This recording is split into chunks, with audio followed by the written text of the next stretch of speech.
Praise God. Praise God. God is good all the time. And all the time. God is good. Praise God. Praise God. Isang mapagpalang araw sa bawat isa. Sa pagkakataong ito, tayo po'y dudulog, lalapit sa ating Diyos na buhay ng may pananampalataya na kung saan may dalawa o tatlo na nagkatipon sa kanyang ngalan. Naroon siya sa kanilang kalagitnaan. Sa araw na ito, tayo po ay dudulog sa Panginoon sa ngalan ng bayan ng Dangkagan sa probinsya ng Bukidnon. Ating hihilingin sa ating Panginoong Yeso Kristo na maitatag ang kanyang altar sa bayan ng Dangkagan. Maimudag sa atong mga kaigsuunan diha sa Visayas ug sa Mindanao. Bisan pa katong atong mga kaigsuunan nga anaa sa Luzon ug sa laing naso. Dalaygon ang Ginoo sa walay katapusan.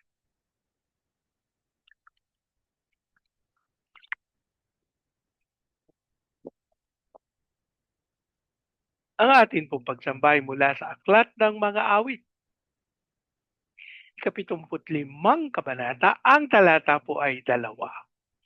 Wika ng Panginoon, sa takdang panahon, walang pagtatanging ako ay hahat. Wika ng Panginoon, sa takdang panahon, walang pagtanging ay hahato. Wika ng Panginoon, sa takdang panahon, walang pagkatanging ako ay hahato. Maraming Diyos na makapangyarihan sa lahat. Kami po'y nagpapasalamat sa pagkakataon na minsan pang makatulog at makalapit sa iyong banal na harapan. Ama, kami po'y nagpapakumbaba. Humihingi ng tawad sa lahat naming pagkakasala at ang aming panalangin. Kami po ay linisin ng banal na dugo ng aming manunub sa lahat ng karumihan, sa lahat ng kasalanan at ang aming panalangin sa pangunguna ng iyong Santong Espiritu. Aming idinudulog ang lahat ng altar at lahat ng kasunduan na ginawa sa mga ito sa bayan ng Dangkagan ay mapawalang bisa sa pangalan at ang aming panalangin sa pangunguna ng iyong Santong Espiritu, maitatag ang altar ng aming manunubos sa bayan ng Dangkagan. Maraming salamat, ang aming pag-asa. Tinugon mo, tinanggap namin ang aming panalangin sa pangalan ng aming Panginoong Yesus. Amen. Amen. Amen. Amen. Amen. Amen. Amen. Amen. Praise God. Praise God.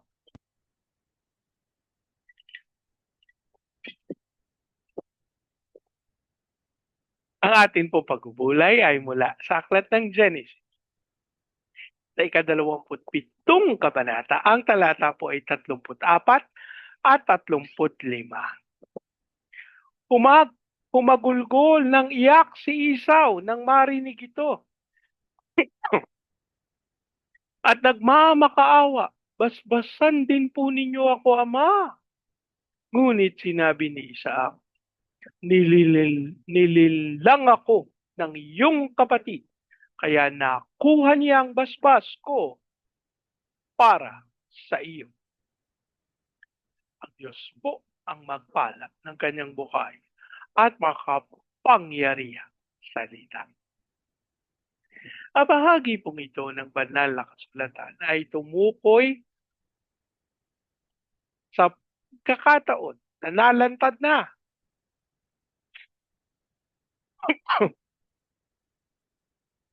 nabatid na si Isaac na siya'y nalinlang. Ano po? Kaya si Esau ay humahagulgol at nagmakaawa sa kanyang ama. Sabi niya, Ama, basbasan po ninyo ako. Basbasan din po ninyo ako, Ama. Nagmakaawa siya. Alam niyo po mga kapatid, sa katotohanan,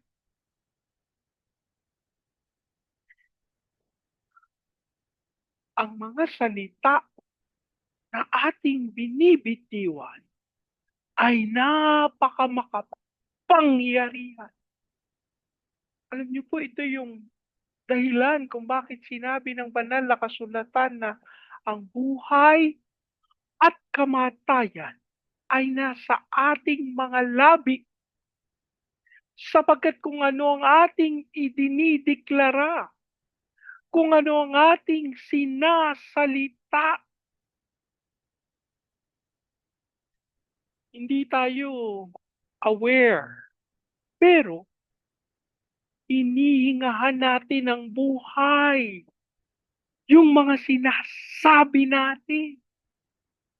Ito po yung kadahilanan kung bakit ang chismis ay hindi marapat na gawaing Kristiyano.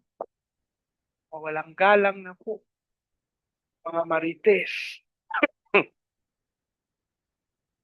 Hindi po yan kalooban ng Panginoon. Sa kadahilanang, alam niyo po, ang mga latest, usually hindi po yan totoo. Maliban na lang base sa katotohanan. Kung gusto nating mag-chismis, gusto nating magbahagi ng kwento, aba, kunin natin sa mapagkakatiwalaang source. At ito ay walang iba kung hindi ang salita ng Diyos. Alam niyo po,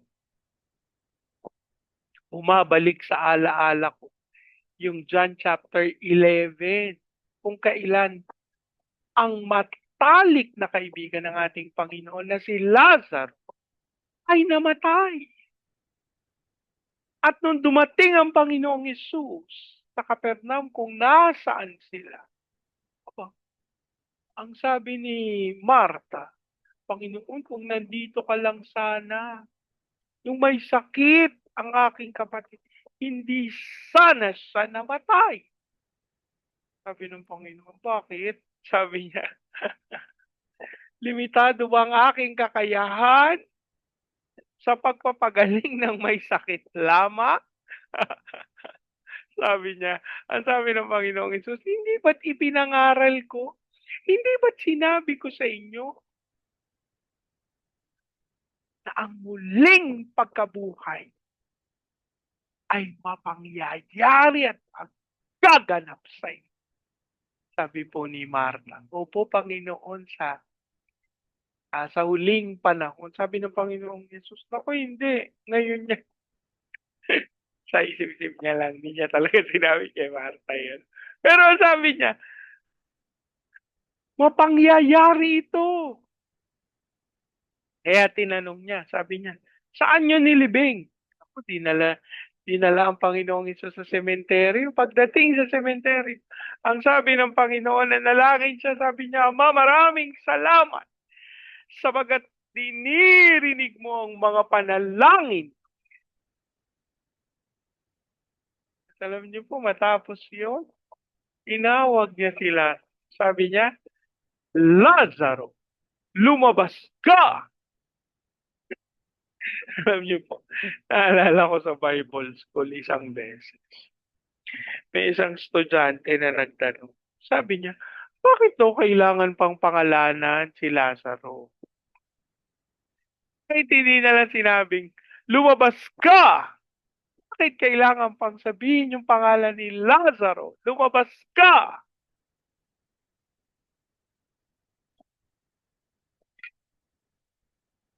Sumagot po yung aming Bible teacher. Sabi niya, ang pananampalataya ay pag-asa sa mga bagay na hindi nakikita, pero inaasahan. Kaya kung ano yung nais mo na magkaroon ng kaganapan, yun ang idideklara mo. Yun ang sasabihin mo. Pagkatapos nun, ang sabi niya, kung hindi pinangalanan, kung sinabi lang, bumangon ka, nasa libingan sila. Sangkaterbay, patay na nakalibing doon. Kung nagbangunan, lahat ng patay doon. Kasi hindi pinangalanan ng Panginoon si Lazaro. Tawa na yung buong klase. Ano po? Ayaw gumawa ng Panginoon ng mga zombie. Sabi ng Bible teacher. Pero sa katotohanan, dapat natin itong maunawaan. May deklarasyon, may kapangyarihan. Yung mga namumutawi sa ating mga labi. Ang sabi ni Nunong Isaak, nilinlang ako ng iyong kapatid. Kaya nakuha niya ang basbas ko para sa iyo. Nabitiwan niya na. Nasabi niya na. Napakawalan niya na. Yung basbas, yung pagpapala kay Jacob. At hindi niya na ito mababawi. Actually, makikita natin kung paanong humagulgol si Esau. Diba? Nagmakaawa. Basbasan din po ninyo ako, Ama. Sabagat batid niya kung gaanong ang pagpapala ng basbas na ito ay dadalo hindi lamang sa kanya, kundi sa kanyang saling lahi. Kaya mga kapatid, huwag nating binabaliwala yung basbas, yung pagpapala. Alam niyo po, ito gusto ko tong ipaalala sa bawat isa. Ako, mawalang galang na po ang bato-bato sa langit, ang tamaan. Praise the Lord. Di ba mga nagmamadaling umuwi? Hindi pa tapos ang service. Akala mo sila ang unang dumating. Mawalang galang na po sa inyo kung tinataka kayo. Praise the Lord. Yung mga akala mo, sila ang nagbukas ng simbahan na hindi pa tapos. Wala pa yung benediction of blessing. Umaalis na. Alam niyo po, napakahalaga ng paspas na ipinagkakaloob sa closing prayer. Hindi lang po yun basbas, hindi lang po yun closing para doon sa linggong pagsamba. Kung hindi yun basbas para sa isang linggo na paabatahin mo. Maglulunis na naman. Di ba? So, itong mga bagay na ito, naiintindihan ko naman yung iba. Kasi po, Pastor, meron po kaming schedule. Meron po kaming pupuntahan. mga kapatid, talagang mas mahalaga pa yung mga pupuntahan nyo kaysa sa bus na ipagkakaloob ng Panginoon sa inyo. Sa katotohanan, tatandaan niyo po ito. Ako po ito yung kaisipan na ipinagkaloob ng Panginoon sa akin. Kahit na sino ang tatayo sa harapan, opening prayer, worship leader,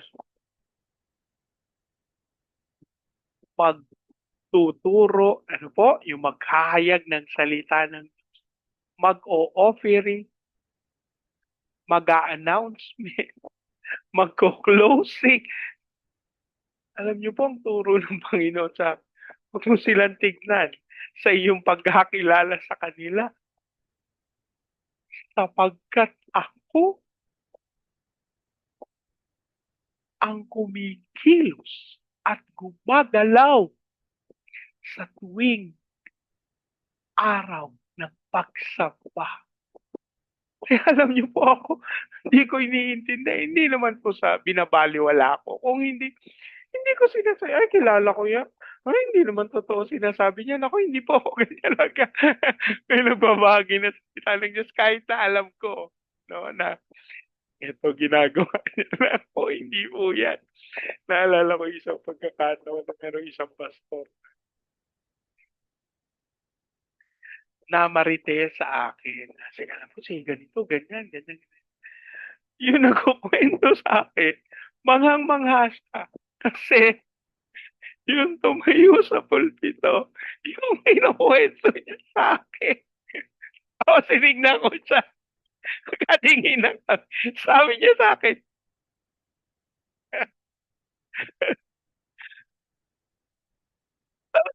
habang nagbabagi na, nagsimula na magbahagi ng salita ng Diyos. Sabi niya, alam mo ba, ganito yan. Ina-update niya pa ako. Alam mo ba, ginawa niya ganito, ganyan. Sabi ko, sinitsitan ko talaga sa, nakikinig ako ng salita ng Diyos. Huwag mo ako istorbohin. Kasi po, itinuro ng Panginoon sa akin yun, na huwag mo tignan kung sino yung tumatayo, kung sino yung At ako po yung nagpapasalamat sa Panginoon sapagkat alam niyo po, ang inyong lingkod ay napakabata nung ginamit ng Panginoon sa paglilingkod sa Kanya. Naalala ko po ako second year, high school. Nung ako po nagtuturo sa mga bata sa Sunday school. Tapos, tanda-tanda ko pa na sa isang evangelistic crusade kami. Ako, nagkalat po yung mga bata. Sumisigaw ako. Tapos, tinatawag ko yung pansin ng mga bata. May nanay ko na lumapit sa akin. Sabi niya, ilan ho ang anak niyo? Kasorsi. Kasorsi po ako. Kaya alam niyo, sanay na ho ako Na, bata pa lang ako, yung itsura ko talaga pang, ano, ang tatay.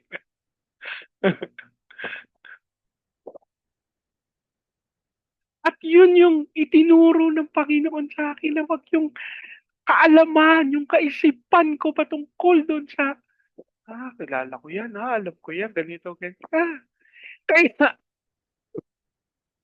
kaya alam mo, matapos magturo yung minamarites sa akin,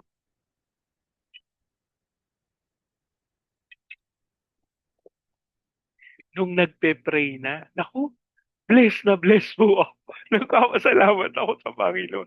Tapos sabi ko dun sa, sabi ko na nagmamarites sa akin, alam mo ba, bless ako.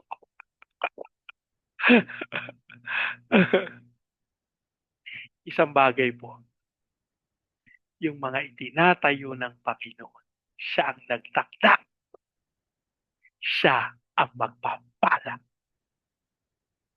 Kayo, baka itinatayo kayo ng Panginoon. Natatakot kayo. Ayaw nyo. Kasi baka hindi ako karapat-dapat. Baka hindi ko magawa. Kapatid, wala kang kapangyarihan na kailangan. Kasi ang lahat ng ito sa Diyos magmumula. Manalangin tayo. Ang maraming Diyos na makapangyarihan sa lahat. Kami po'y nagpapasalamat sa katotohanan ng inyong salita. Maraming salamat, Ama, sa mga pagkakataon na kami po natakot, nag-alala, at hindi nakinig sa inyong salita. Patawarin mo po kami, Amang Diyos. Lalo na po sa mga pagkakataon na inisip namin, kilala ko yung nagsasalita na yan. Ako, hindi maayos ang buhay niyan. Panginoon, patawarin mo pa. Sapagkat ngayong oras na ito kami naliwanag na hindi ang mga tao ang nangungusap sa mga pagkakataong kami nakikinig kung hindi tunay. Ikaw. Kaya ng aming panalangin, kalooban mo po kami ng kaisipan ng aming Panginoong Hesukristo. Sa ganitong paraan, makakalakad kami sa landas na iyong itinalaga para sa amin. At Lord, sa pagkakataong ito, idinudulog namin sa iyo ang bayan ng Dangkagan sa probinsya ng Bukid. Ang aming panalangin,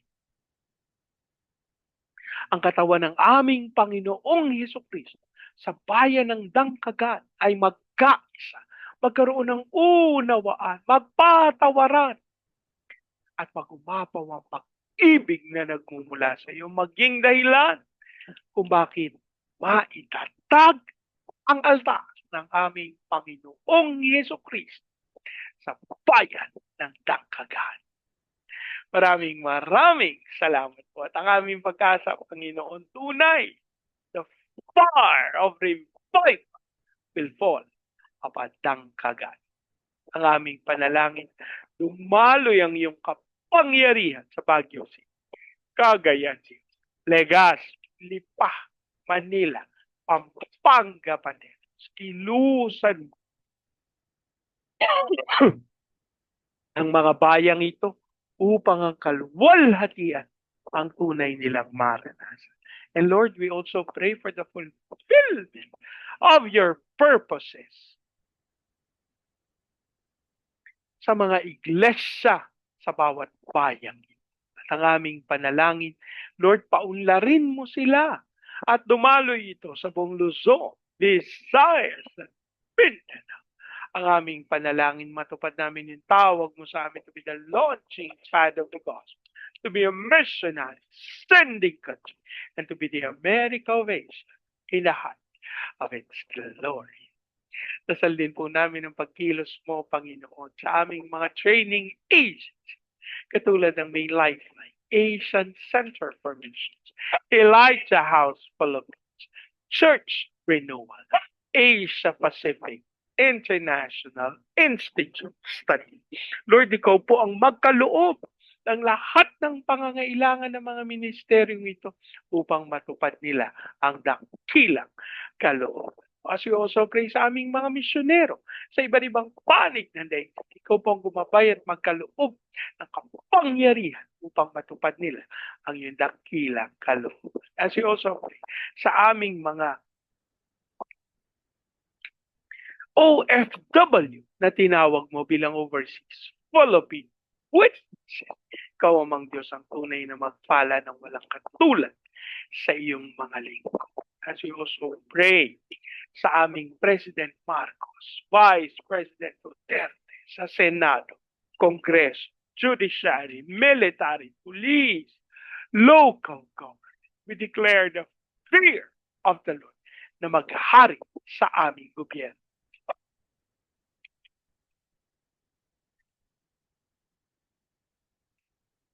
Ang aming panalangin, kilalanin ka bilang Diyos at tagapagligtas. We also pray, Panginoon, sa mga bansa na aming tutunguhin upang salitain ang pagtaloy ng Espiritu at kapangyarihan sa Vietnam, Cambodia, Myanmar, Thailand, Malaysia, Singapore, Indonesia, at ang aming panalangin ng inyong Espiritu at kalwalhati ang manguna sa amin namang Diyos.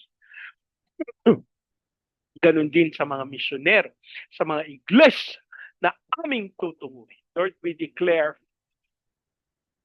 we declare, we declare, amin din pong itinutulog sa iyo, Panginoon, ang kapayapaan sa bansang Israel as we declare the fire of revival sa US, South Korea, Brazil, at sa Russia. Maraming salamat po. Ang aming pag-asa, tinugon nyo, tinanggap namin ang aming panalangin sa pangalan ng aming Panginoong Yesus. Amen. Amen. Amen. Amen. Amen. Amen. Amen. Praise God. Praise God. Sa pagkakataong ito, hayaan niyo po salitain ko ang basbas ng Panginoon sa inyo at sa inyong sambayan. I declare the everlasting love of the Father. I declare the unending blessings of this. I declare the sweet, sweet, sweet fellowship of the Holy Spirit now and forever. I declare this new house and lot with parking, with a new vehicle, and with a flourishing business. In Jesus' name. Amen. Amen. Amen. Amen. Amen. Amen. Amen. Amen. Praise God. Praise God. Hanggang sa susunod po, sama-sama nating ideklara, God bless the full of big time.